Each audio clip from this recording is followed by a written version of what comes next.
Hello, കുറച്ച് സാധനങ്ങളൊക്കെ മേടിക്കാൻ വേണ്ടിയിട്ടൊന്ന് മുക്കമ്മാളിലേക്ക് വന്നതായിരുന്നേ. പെരുന്നാൾ ഇങ്ങ് അടുത്തതുകൊണ്ട് തന്നെ അത്യാവശ്യം തിരക്കുണ്ടായിരുന്നു. എനിക്ക് പിന്നെ അത് ഇവിടെ എത്തിക്കഴിഞ്ഞാൽ എല്ലാ സെക്ഷനിലും ഒന്ന് കയറി ഇറങ്ങിയില്ലെങ്കിൽ ഒരു സമാധാനം ഉണ്ടാവില്ല. അവൻ അവിടെ നിന്ന് എന്തൊക്കെയോ വാരിപ്പറക്കി എടുത്തിട്ട് നമ്മൾ ബില്ലൊക്കെ പേ ചെയ്തിട്ട് പുറത്തേക്ക് ഇറങ്ങി കേട്ടോ. ഷോപ്പിംഗ് ഒക്കെ കഴിഞ്ഞ് ഇറങ്ങിയപ്പോൾ തന്നെ ഏകദേശം 9 മണി കഴിഞ്ഞിട്ടുണ്ടായിരുന്നു. പെട്ടെന്ന് വിശപ്പും വന്നു. അങ്ങനെ നമ്മൾ ഫുഡ് കഴിക്കാനായിട്ട് ഒരു സ്പോട്ടിലേക്ക് പോയതാണ്. ഗ്രീൻ പീസും ബുൾസയായിരുന്നു ഇഷ്ടമായിട്ട് ഓർഡർ ചെയ്തിട്ടുണ്ടായിരുന്നത്. മുട്ടയുടെ ഉണ്ണി പൊട്ടാതെ കഴിക്കാൻ നോക്കിയെങ്കിലും ഉണ്ണി പൊട്ടിപ്പോയി ഗൈസ്.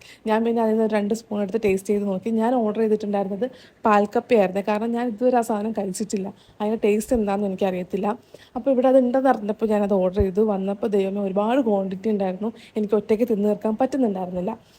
അങ്ങനെ ഞാനും വിഷ്ണുവാനുമായിട്ട് അതെങ്ങനെ തിന്ന് തീർത്തു. ഇതിൻ്റെ കൂടെ ബീഫാണ് കോമ്പിനേഷൻ. പക്ഷേ ബീഫ് ഞാൻ കഴിക്കാത്തത് കൊണ്ട് ഞാൻ ചിക്കനായിരുന്നു ഓർഡർ ചെയ്തിട്ടുണ്ടായിരുന്നത് കേട്ടോ. നമ്മൾ ഇത് ഇത്രയും ക്വാണ്ടിറ്റി ഉണ്ടാവുമെന്ന് അറിയാതെ ഈ 2 ഓരോ ഷേക്ക് ഓർഡർ ചെയ്തിട്ടുണ്ടായിരുന്നു. അവസാനം എങ്ങനെയൊക്കെയാണ് അത് കുടിച്ച് തീർത്തത്. അങ്ങനെ നമ്മൾ വീട്ടിലേക്ക് ഒരു പാഴ്സലും മേടിച്ചിട്ട് പോവുകയാണേ. അപ്പോൾ പിന്നെ അടുത്ത വീഡിയോയിൽ കാണാം. ടാറ്റാ.